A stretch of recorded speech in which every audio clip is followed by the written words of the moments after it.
Yes, everybody needs a part-time CFO. Maybe I'm biased, but the better question would really be, how part-time?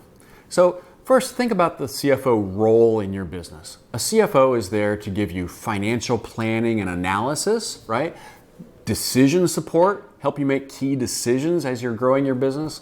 And everybody can use a second in command or a sounding board to make better business decisions. But how part-time? Maybe you only need somebody an hour a month to help explain your financial results, to walk you through your financial statements, to plug in a 12-week forecast. Or maybe you need a strong controller, somebody who on a daily or weekly basis can help you manage your money, do those forecasts for cash flow, make sure that you're not going to hit a cash wall and run out of money at the same time you're trying to make payroll. So how much of a person you need is a different question, but the answer is yes. I think everybody needs somebody in their life to act as their CFO for their business.